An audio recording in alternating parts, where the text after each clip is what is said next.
Alrighty, in this video we're going to talk about how to join our binding ends here.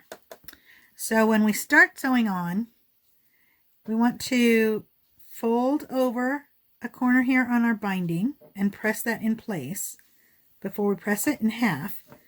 And when you apply your binding, you want to make sure that this little triangle piece is facing up. So you have a little tunnel right here. You want that to be on the top side.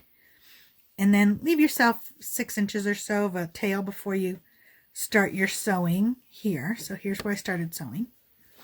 And then when you end, you also want to leave yourself 6 or so inches from where you'll be joining here when you stop sewing here. And so I backstitch here and I backstitch at the beginning when I started. All right, so you're going to lay this out. Oh, the other thing I do is I can't see that fold that I press in there, so I take my marking pen, like a friction pen or something, and I mark that fold so I can see it, because that's what we're going to be sewing on. So we want to take our binding. You don't want to pull it and stretch it, but you want it to be taut. So we're going to hold it there. We're going to bring this side in. We're going to do the same thing. Bring it in. Again, not tight, just taut and snug. Now, right here, we're going to lift up that top layer and get it out of the way. We want to grab a hold of this layer here and under here. See our triangle right here? Let me zoom in so you can see that a little better. Right here's that triangle piece. So we're going to grab this layer here and the top layer of that triangle. Grab a hold of those two. Pinch them together and put a pin in there. That holds it together. Now,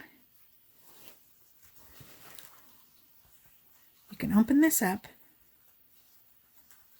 and where we're going to be sewing,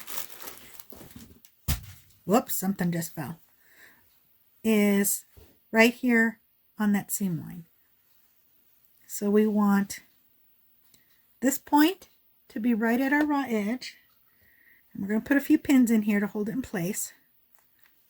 And then on the other end right here, we want that point where our line is to be even with our raw edge of our bottom fabric. So I'm going to move it over just a little bit like that.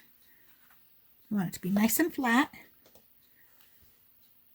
Pin this, and I usually put several pins in. 4, sometimes more. And at this point, that first pin you put in, you can rearrange it if you need to. I'm probably going to put one more in right over here. Now we're going to come in, we're going to sew right on that line. All right, so I have now sewn that seam right there, right on my line. And before we cut it, always check this before you cut it. So we're going to lay this out, make sure that we don't have a twist in our binding, and make sure that it fits like we want it to.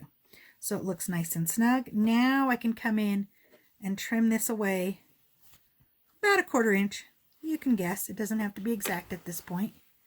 And I'm just going to use scissors. I'm going to trim that away. Right here, so that I don't have a little dog ear, I'm just going to cut that straight that way. That way I won't have a little triangle point sticking out. And if it's convenient, you can press this open or you can finger press it open. And I have a handy dandy little seam roller here that I can use to press that open. So now I can fold that down. I will put a couple pins in here to hold it in place, and then I will sew that on.